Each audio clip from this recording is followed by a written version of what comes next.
Olá, minha gente. Quem são as três pessoas que estão aqui? Eu nunca faço live só para conversar com vocês. Eu vou fazer agora, nem que sejam uns 10 minutinhos. Primeira coisa que eu queria falar, que eu estou muito feliz com a participação de vocês nas lives da missa. Só para vocês terem uma ideia, na semana passada nós tivemos uma média de 90 mil pessoas acompanhando, em alguns momentos 98 mil. Mas depois que a gente fixou o vídeo, nós tivemos um acesso de quase 3 milhões de pessoas na primeira parte da missa, que tem a homilia. E a segunda parte nós fizemos, que foi a partir do ofertório ali para frente, que a gente não consegue fazer em uma hora só, né? Tínhamos mais 2 milhões e 600 mil pessoas. Então, eu fico muito, mas muito feliz, muito lisonjeado de saber que muitas pessoas escolhem estar com a gente nesse momento, né? A oração, ela tem sido tão fundamental para a gente ultrapassar esses momentos difíceis. Tem sido tão penoso para todos nós, né? E à medida que a gente vai construindo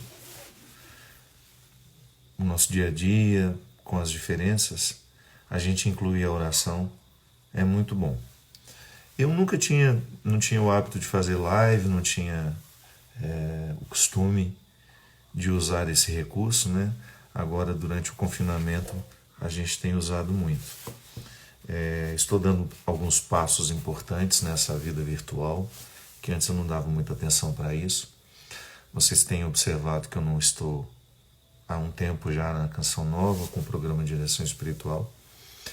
Quando eu tomei a decisão de fazer essa parada na minha vida, com a música de maneira especial, né? Eu decidi isso mais ou menos em setembro do ano passado.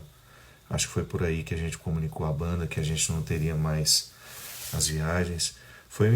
Para mim foi muito importante, sabe? Tem sido muito importante. Foi uma decisão que me custou muito, porque eu gosto muito da música. Eu estou trabalhando com música, talvez muitos não saibam, né? Mas desde 1995, foi quando eu gravei a minha primeira música, que é uma música de comunhão, que chama Vou Cantar Teu Amor. Muita gente conhece até. Vou cantar teu amor, ser no mundo um farol.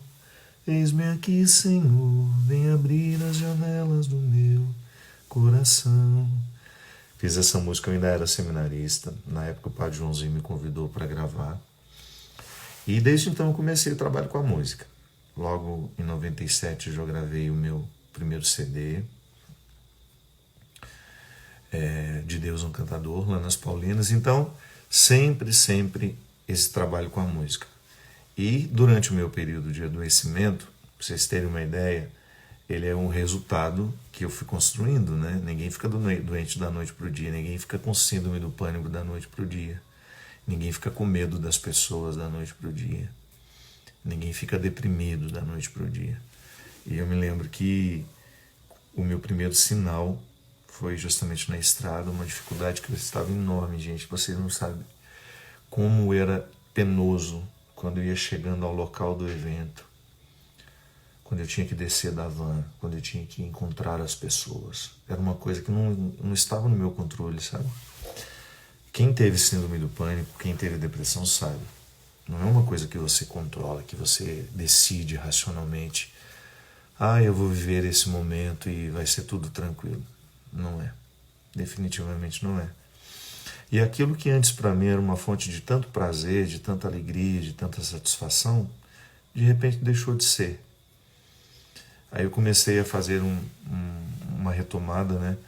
Pra vocês terem uma ideia, quando eu lancei o meu CD pela LGK, Som Livre, que eu tive aquela grande divulgação na televisão do meu trabalho, quando eu comecei a ir nos programas de televisão que não eram católicos, enfim, quando eu saí do contexto católico, não saí para deixar, né? Mas quando eu deixei de ser conhecido apenas no meio católico e fiquei também conhecido no meio secular, eu tive uma época em que eu tinha 25, 26 shows por mês.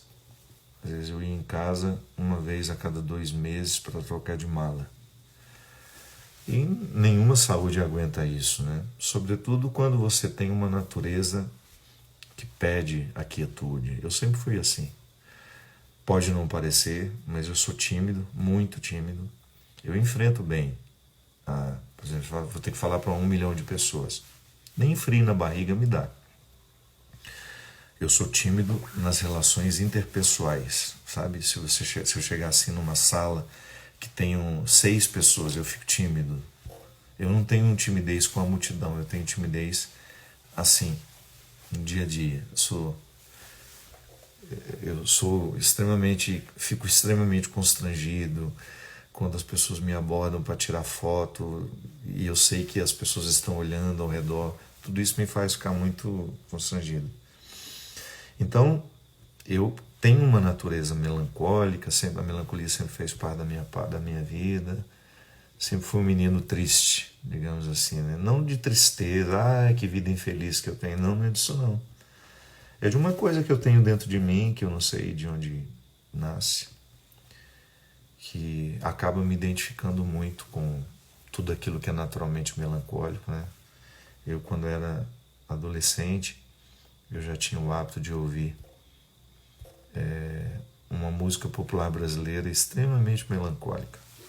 Eu me lembro que quando a Valéria, uma amiga minha lá de Formiga, me apresentou a obra do Paulinho Pedra Azul, nossa, foi, meu Deus, como minha alma cabe nas músicas, as músicas do Paulinho Pedra Azul, como a arte dele, a obra dele, é uma expressão da minha alma, sabe? De uma tristeza, de uma melancolia, aquelas melodias tristes, bonitas. Então eu sempre fui assim. Então de repente eu estava num vai e vem interminável, né? Que não tinha fim nunca. Depois eu vou dar um pouquinho de atenção a vocês aqui nos comentários, tá? Estou só aproveitando para a gente conversar um pouquinho. Eu ficava naquele vai e vem, uma vida muito diferente da vida que eu sempre tive. Eu me afastei muito das minhas origens, das minhas raízes. Essa vida de muita evidência, ela tem tanto prejuízo para a gente, você não pode imaginar. Eu que sempre gostei de estar no meio do povo, com as pessoas. E às vezes algumas pessoas até acham que isso é uma conversa fiada, né? Porque já me conheceram famoso, me conheceram sem muito direito de ir e vir, né? Mas quem me viu logo no início, quando eu fiquei padre, o prazer que eu tinha de ir para a Formiga, de ficar lá, às vezes atendendo na secretaria paroquial o dia inteiro, ouvindo as pessoas. O que mais me fez querer ser padre foi isso. A oportunidade de ouvir as pessoas. Estar com elas. Porque eu sempre quis oferecer aos outros aquilo que eu gostava de receber. Eu acho que esse é um princípio tão honesto, sabe? Quando você descobre que você gostaria de tratar as pessoas como você gostaria de ser tratado. Tantas vezes na minha vida eu precisei ser ouvido e não fui. Em muitos momentos da minha vida eu queria ser ouvido por alguém. Eu queria receber uma palavra que abrisse os meus horizontes, que me ajudasse a pensar diferente. E eu não tive. E eu não estou lamentando, não. Às vezes eu estou só dizendo como foi. E eu quis ser padre para isso. Eu quis ser padre para poder oferecer às pessoas aquilo que eu gostaria de receber. Nós somos tão necessitados de alguém que nos discute, né? Sem julgamentos, sem expectativas. Alguém que só escute o que a gente tem a dizer. Alguém que nos coloque no colo com a palavra, com o olhar. Eu sinto que eu fiz muito isso no início do meu trabalho como padre. Esse eu acho que é um dom que Deus me deu, que eu levo muito a sério, que é a oportunidade que eu tenho de colocar as pessoas no colo com o meu olhar, com a minha palavra. Eu tenho muitos defeitos, muitos, mas eu tenho uma capacidade assim quase que natural em mim, sabe? de acolher as pessoas. Eu não tenho medo de gente. Claro, algumas pessoas eu tenho, gente louca, que não entende o meu ministério, aquelas pessoas maldosas, isso eu tenho medo. Mas eu falo assim, essas pessoas que geralmente a gente não quer por perto, né? Os esquisitos, porque eu sempre me identifiquei com elas, com essas pessoas. Então, de repente eu me percebi padre, aquilo que eu sempre quis ser padre, desde menininho. Desde menininho eu já queria ser padre. E aí, de repente, eu me vi um padre conhecido, famoso, e sem direito de fazer aquilo que eu tanto gostava. Aí muita gente falava, mas você está fazendo de outra forma, mas você está sendo isso, está sendo aquilo. Tudo bem. Mas sente-se uma falta, né? Tem uma ausência, uma coisa ali dentro de mim que não estava muito bem. E eu fui protelando, sabe? Eu fui deixando de tomar a decisão, eu fui deixando de fazer o que precisava ser feito, eu fui entrando dentro de um rolo compressor que foi triturando muita coisa dentro de mim. E muito da minha essência ficou ofuscada. E nada pode nos tornar mais infelizes, minha gente, do que quando a nossa essência não é respeitada. Quando aquilo que é verdadeiro em nós não tem o seu devido espaço. Por mais que você esteja aparentemente feliz, realizado, lá dentro de nós, vai se criando um espaço como se a consistência fosse acabando, sabe? Como se você mesmo minasse os alicerces da sua casa. É igual uma parede de cimento, por mais sólida que ela seja, se há um vazamento, uma infiltração, um dia essa parede cai. Mesmo que ela tenha sido erguida a partir de cimento, argamassa, tudo isso. Quando a nossa essência não é respeitada, nós criamos um espaço de fragilidade muito grande. Uma fragilidade que vai contar. Que um dia vai gritar. Que um dia vai fazer muito, muito barulho dentro de nós. E foi justamente isso. Foi justamente isso que aconteceu comigo. De repente a minha habilidade em passar por cima de tudo aquilo, de ter uma vida muito contrária ao que me pedia a alma. Essa consciência eu tive logo de início. Eu falei, meu Deus do céu, eu dou ao meu corpo um tratamento completamente diferente do que me pede a alma. E ali eu me dispersei, eu me tratei de uma maneira desonesta. Eu estive muito ausente de mim.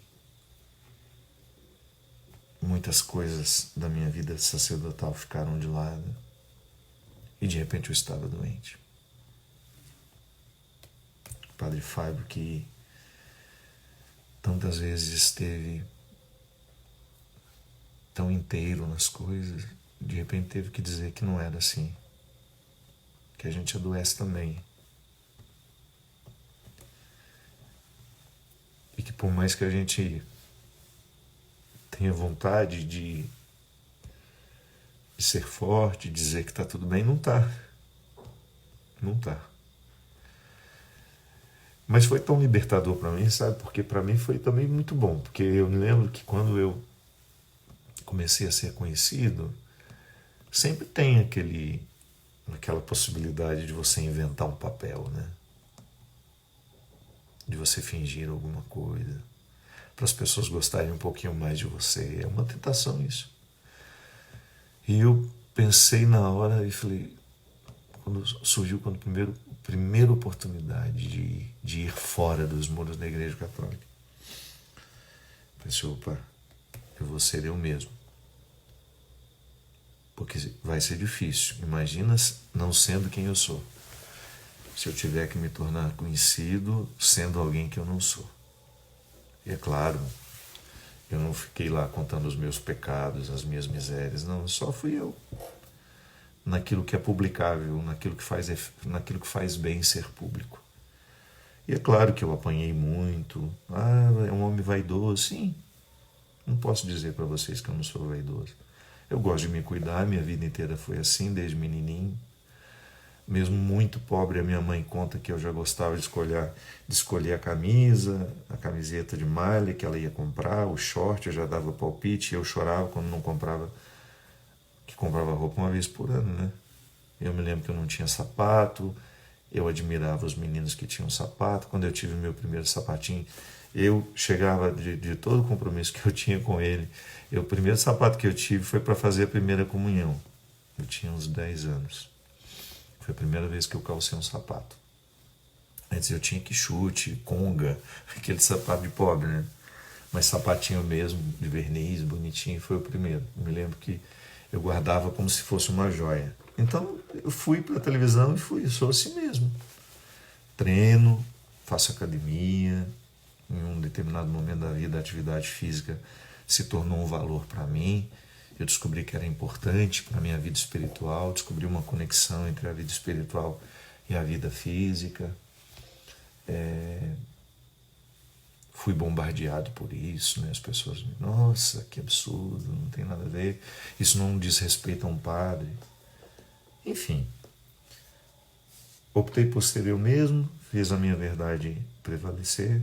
As pessoas que me conhecem sabem mais pecados meus do que né, quem convive comigo, quem peca comigo, quem me erra quem me encontra nos meus erros.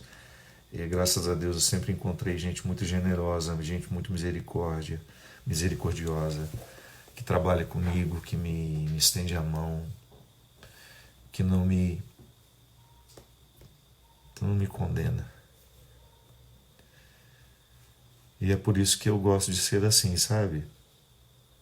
Não faz sentido eu ser o padre da condenação. Primeiro porque eu acredito num Deus que me dá a oportunidade todo dia de me refazer, de me corrigir,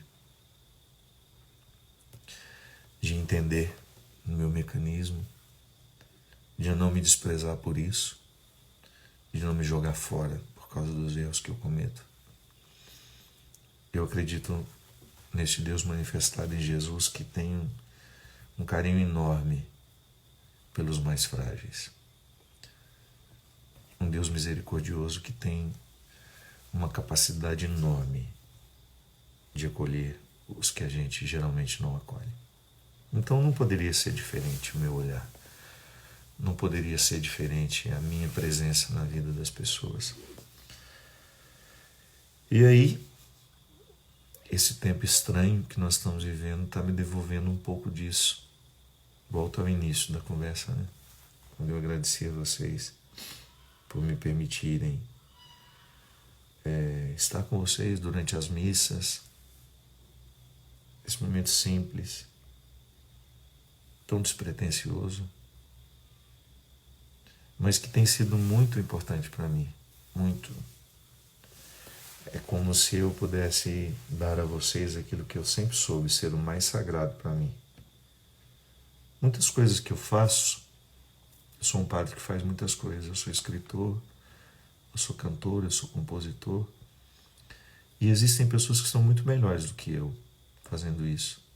Eu faço também. Mas eu sei que tem gente com muito mais competência, muito mais. Mas aquilo que é específico na minha vida de padre, os outros não podem fazer. Os padres podem, mas eu posso fazer por você. Eu posso estar com você assim. Então, durante muito tempo, eu fiz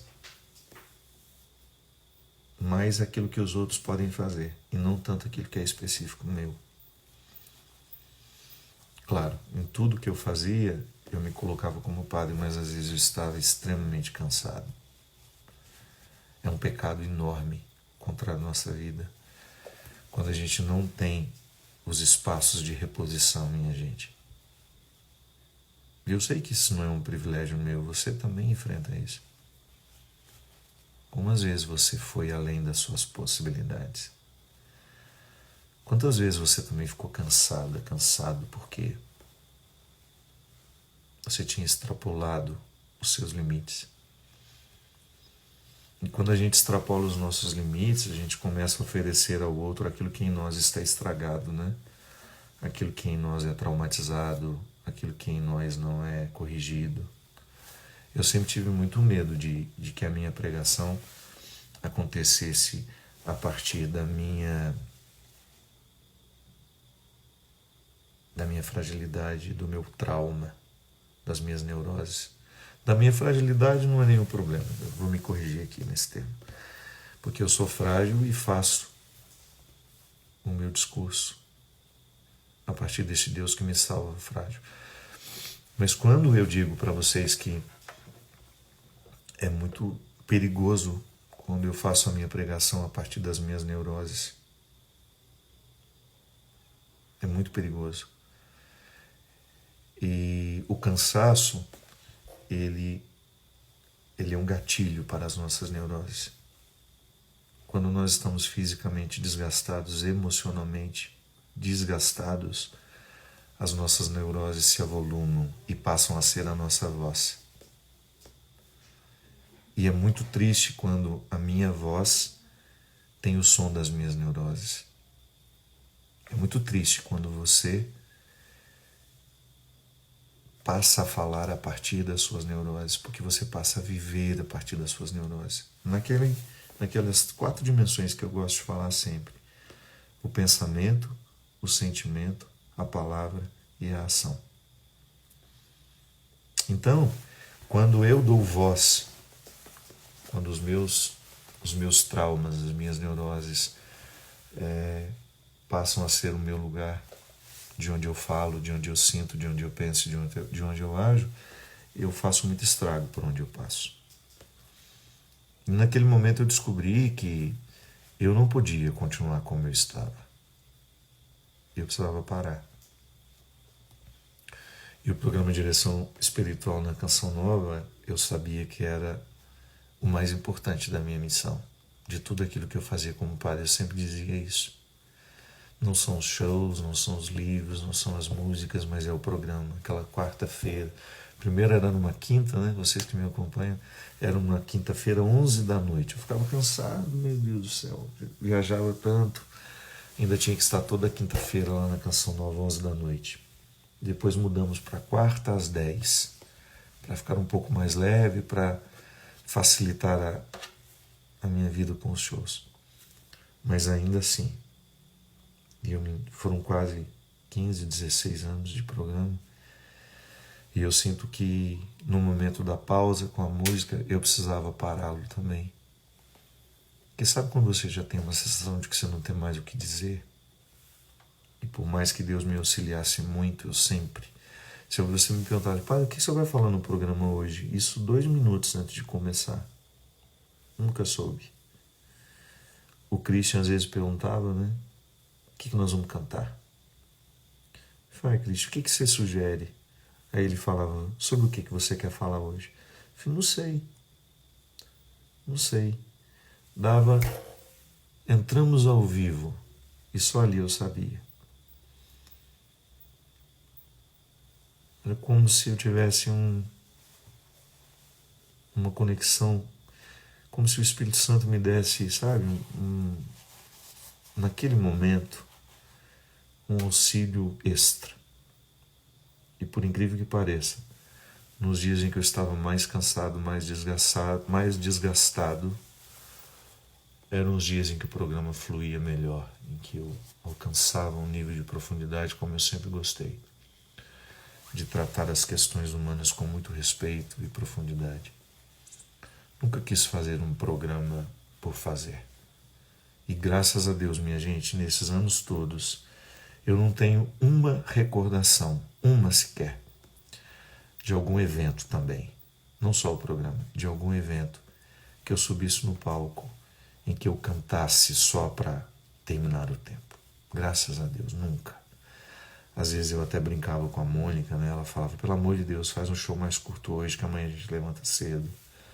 Pelo amor de Deus, faz mais rápido. Eu falei, mas me avisa o tempo então, porque eu me perco. Aí geralmente ela punha lá no meu TP, onde eu via as letras das músicas, que eu nunca sabia as letras. E eu falava assim, me avisa, quando tiver passado 1 hora de show, que era o tempo do contrato, né? 1 hora de show. Eu nunca fiz, nunca, absolutamente nunca. Aí cantava 2 horas, 2 horas e meia, 3, às vezes 3 horas e meia.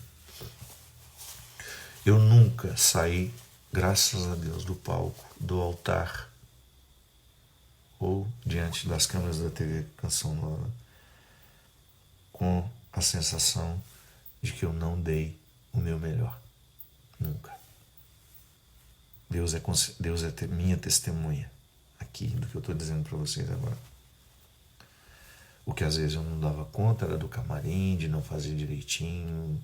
O que às vezes eu não dava conta era de atender todas as pessoas que queriam, porque esbarrava naquilo que estava mais pesado para mim, que tinha muito a ver com a minha timidez também, que ficou muito aflorada, o meu medo, enfim. Mas no ofício do que eu precisava realizar. Nunca me lembro, nunca me recordo, sabe, de ter isso. E aí, de repente, eu decidi que na Canção Nova eu também daria um tempo, e aí surgiu essa pandemia, surgiu esse tempo diferente, esse disco que eu estou lançando, disco, né? É tão antigo falar isso, né? Esse EP, não sei o que é EP, de qualquer forma a gente fala assim. Esse EP eu comecei a gravar há 2 anos, pra vocês terem uma ideia. O meu desânimo com a música estava tão grande. Logo depois que eu fiz O Amor Me Elegeu, que é o disco com a Canção Nova, eu fiquei assim muito desanimado com a música. O cansaço da estrada, o cansaço dos shows. Aí eu tinha ganhado uma música linda da Daisy, que ela já tinha gravado. Eu tinha escutado, foi uma música que fez muita diferença no meu tempo de depressão e de síndrome do pânico, que é a música Retrovisor. Aí convidei a Ivete aceitou, cantou comigo. Quando ela fez a parte dela, ela estava grávida das meninas.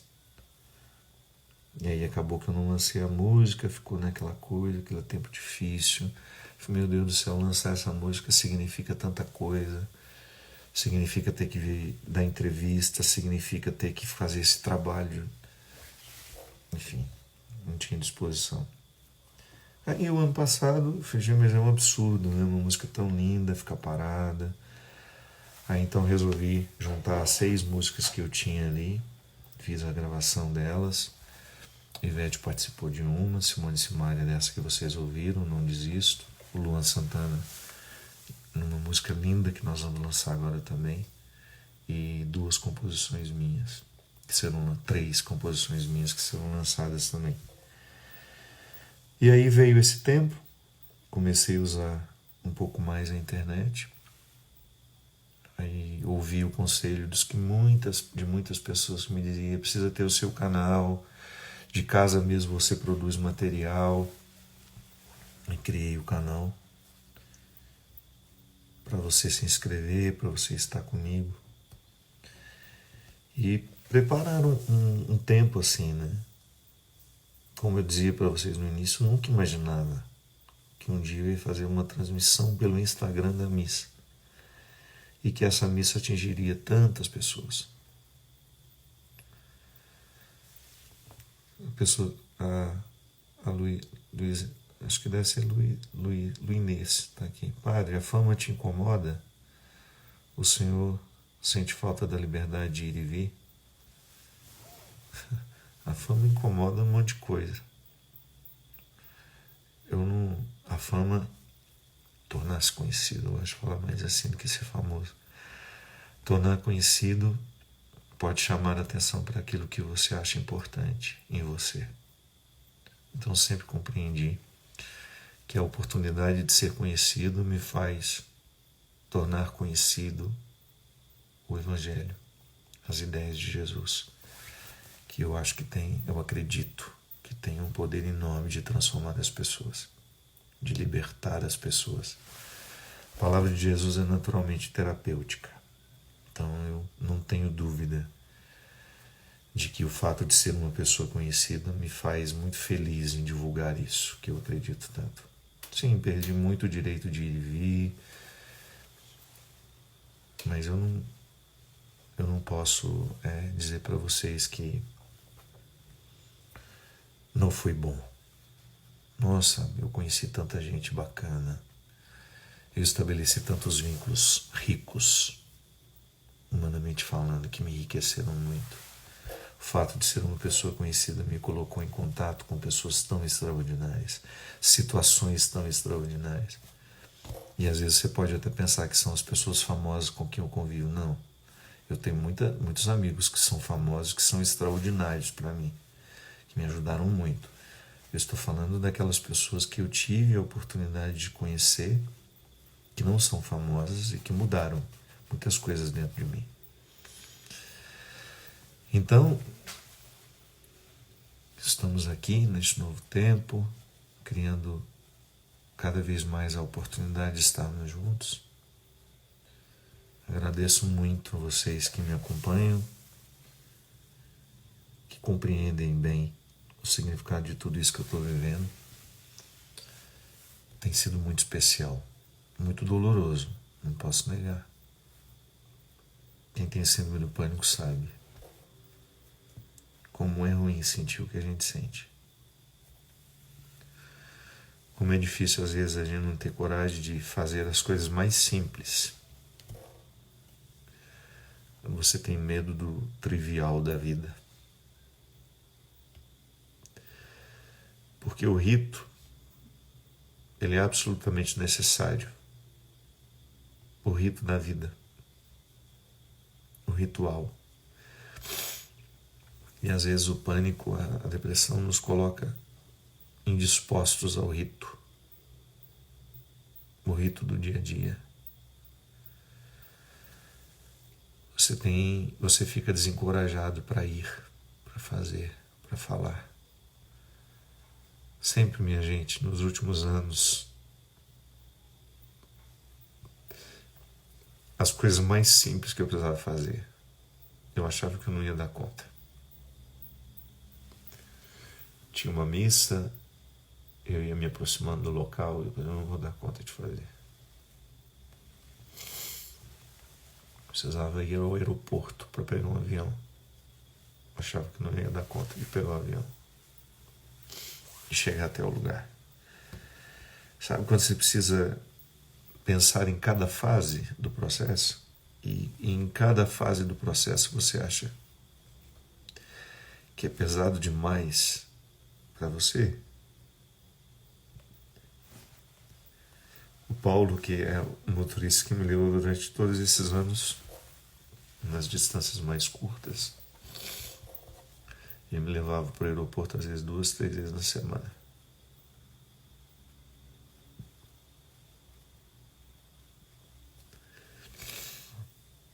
E ele se tornou um simbólico para mim de segurança, sabe? Eu nunca disse isso para ele.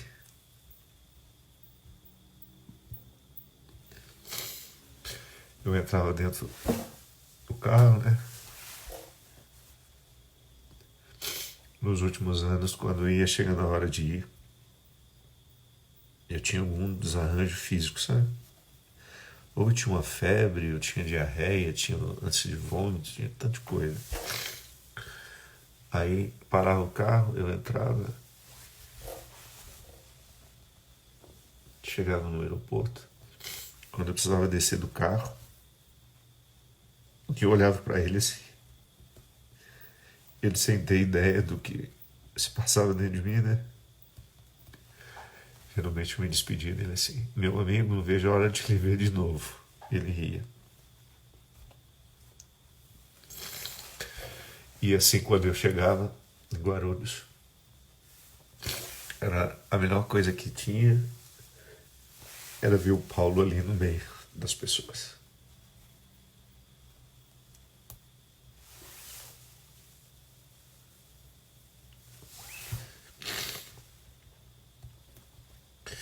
Então, quando vai ficando um processo difícil, quando tudo vai ficando penoso para você, desgastante, Por mais que você veja sentido em tudo aquilo que você faz,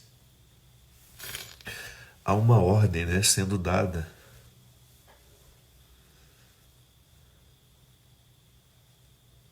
Há uma ordem sendo dada dentro de você.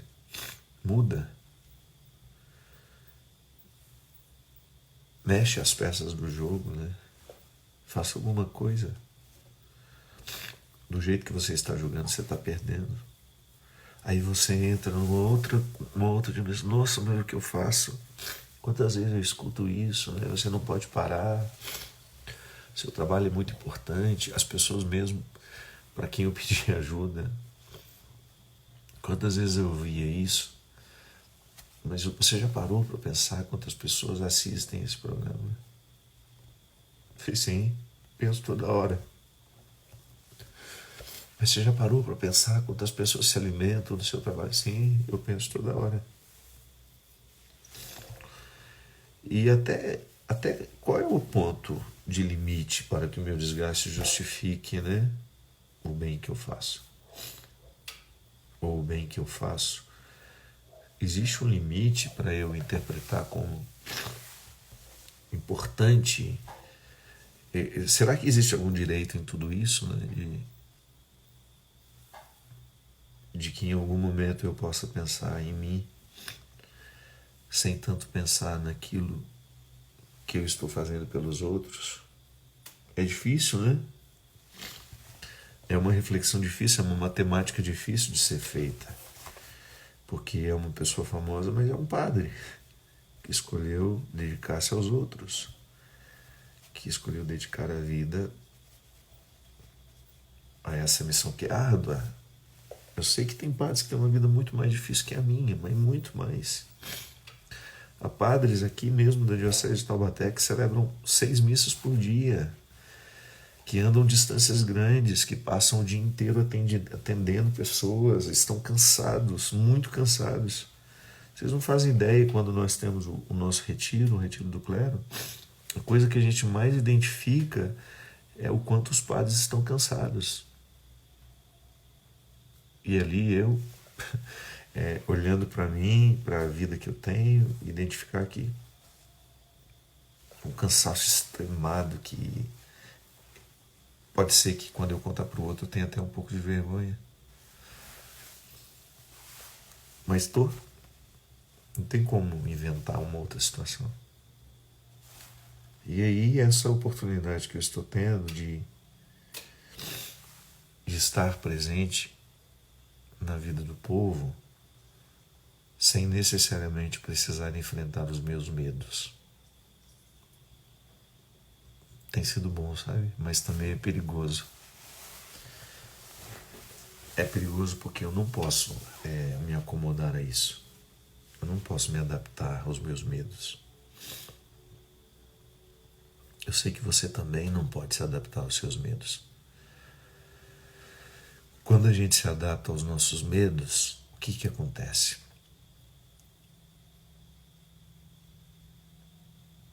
A coragem faz as malas e vai embora, porque você está adaptado aos medos.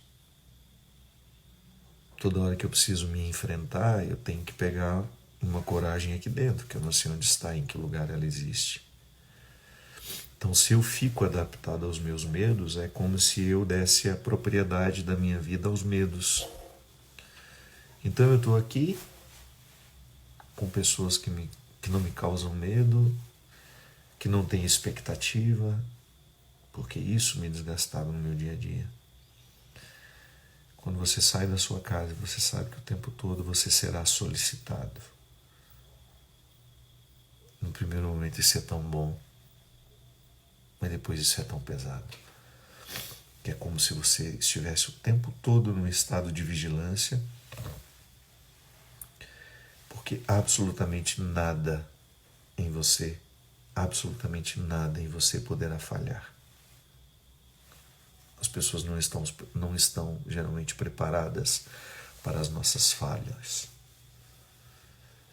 Elas estão com uma expectativa de que nós vamos corresponder às suas esperanças. Então, eu estando aqui, rodeado de pessoas que não me causam esses medos, porque não têm expectativas em mim, comigo, por mim.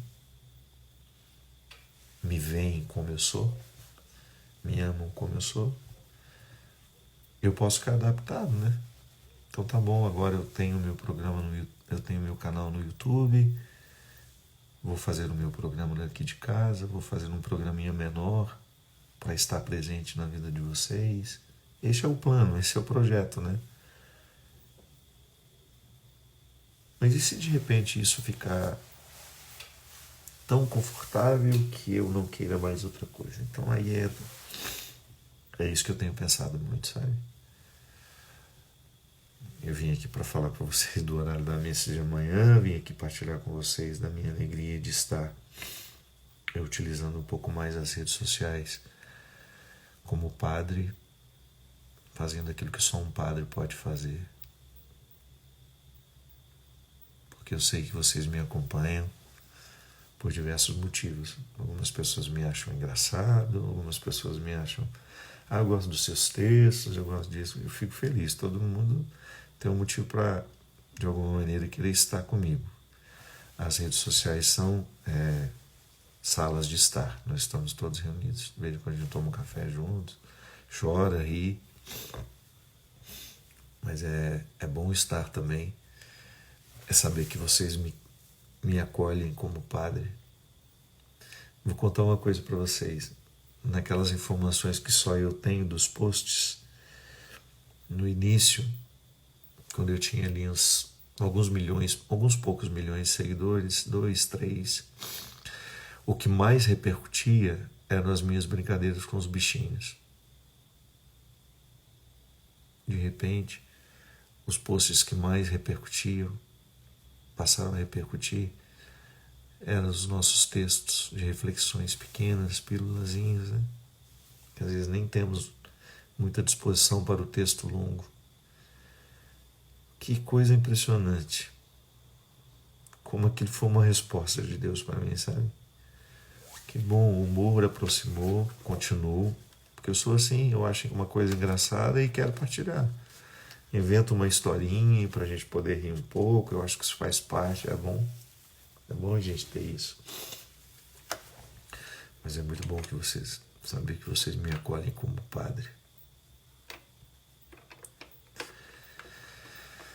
Que vocês estão comigo. Que vocês me dão a oportunidade de ser para vocês. De entrar na vida. Hoje com essa live eu estou conhecendo um pouco mais do Senhor. Obrigado. Muito prazer. E de ter essa oportunidade de estar com vocês fazendo aquilo que só um padre pode.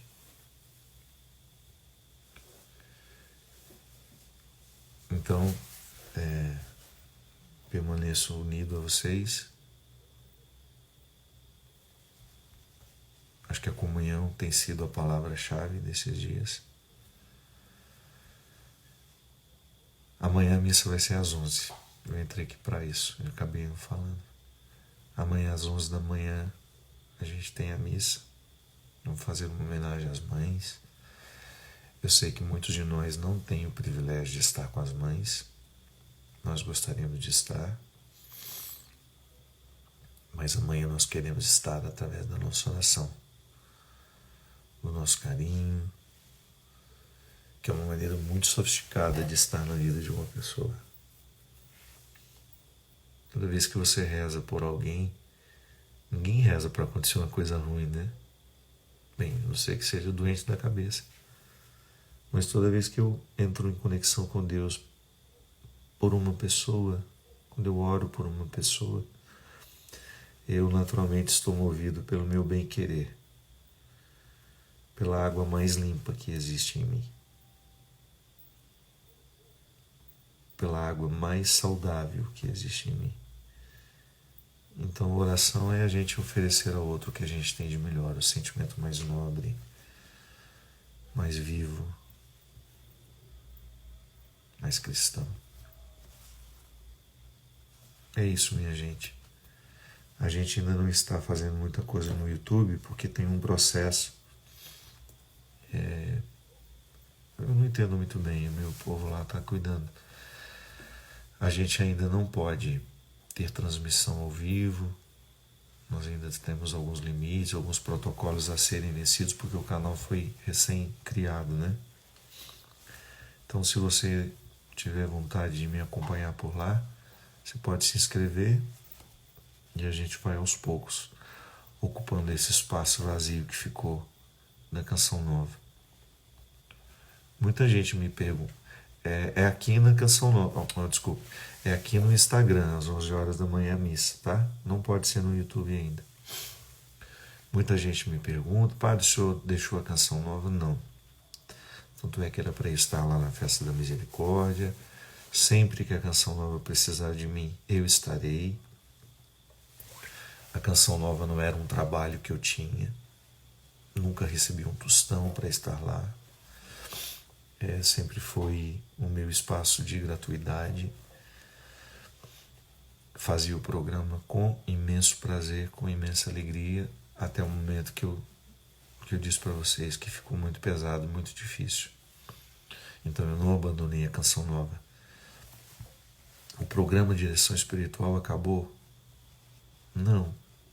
Pode ser que algum outro padre vá assumir, pode ser que algum outro padre, a Canção Nova canse de repetir, né? Porque por enquanto estão sendo reprises, o programa é deles, não é meu. Esse nome Direção Espiritual é da Canção Nova, pertence a eles. Eles estão muito respeitosos comigo, porque eu sinto que eles querem que eu volte a fazer o programa. E eu confesso para vocês que eu tenho assim um desejo de ter ainda, sabe? Força para voltar lá e respirar fundo e recomeçar. Mas por enquanto não tenho, não. Por enquanto eu não tenho condições ainda. E eu espero que a gente vá construindo outras formas de estarmos juntos, né? Vou voltar aqui mais vezes para ler vocês, para de repente colocar vocês para participarem de uma conversa. Imagina que belezinha a gente fazer uma espécie de uma direção espiritual com você dizendo o seu problema, porque você pensa que o problema é só seu. Ixi, se você contar o que está acontecendo com você e a gente falar aqui ao vivo, como a gente atendia, né? Quem acompanhava o programa de Direção Espiritual no início sabia que a gente atendia ligações. Imagina que bom você entrar aqui comigo, falar do seu problema, a gente discutir isso. E as pessoas que estão nos assistindo, tenho certeza que nós nos identificamos muito. E toda vez que nós escutamos alguém falando de uma dor muito parecida com a da gente, de alguma forma nós estamos vivendo aquele mesmo processo terapêutico, que a palavra que está sendo dita para o outro tem um poder enorme de fazer bem. Aliás, minha gente, eu acredito mesmo nisso. Quem nos cura é a palavra. Quando a gente vai a um terapeuta, o que ele vai fazer com a gente? Dizer palavras mágicas? Não. Ele vai dizer alguma coisa que reverbere dentro de nós e você se reinterpreta. Você passa a se ver de uma nova forma, de um novo jeito. A terapia é justamente a reformulação das ideias, a reformulação dos sentimentos, a reformulação das palavras. É por isso que o processo é sempre integrado. Eu preciso modificar o que sinto, o que penso, o que faço e o que digo. Sempre. Quando nós modificamos a nossa linguagem, quanta coisa já fica diferente. Quando você modifica a maneira como você fala, o que você costuma falar sobre você, de você e dos outros. Então aqui a gente pode fazer sim, de vez em quando, alguns encontros assim, em que eu não fale sozinho. Volto a dizer, hoje eu entrei para dizer o horário da missa e acabei contando um pouquinho de como eu tenho estado. E obrigado pelo carinho de vocês, viu? Muito bom. Me sinto muito amado por vocês e isso não é demagogia, não. Eu agradeço muito a Deus. E apesar de eu ter tomado alguns caminhos que me desgastaram tanto, que foram além das minhas forças, eu estou muito feliz por estar aqui, por ser quem eu sou. Eu não tenho como mudar o que foi, nem acho justo ficar lamentando. Se eu tivesse feito diferente, não altera nada. Cá estamos nós, precisando viver, precisando dar conta da vida, precisando encontrar a maneira mais sensata, mais coerente de ser quem somos. Obrigado, meu povo. Até amanhã, às 11 da manhã. Avise para as pessoas, para quem você sabe que está precisando de rezar. Se a sua mãe não tem conta no Instagram, crie uma continha para ela poder acompanhar as coisas boas que estão acontecendo. Muitos idosos em casa não estão podendo participar da missa porque não tem conta no Instagram. Faça o trabalhinho de ensinar, de criar esse instrumental para eles. É isso mesmo, não vamos desistir não. Não, nunca desistir. A gente chora, a gente reclama, né, porque faz parte, mas desistir não. Obrigado, minha gente. Muito obrigado mesmo.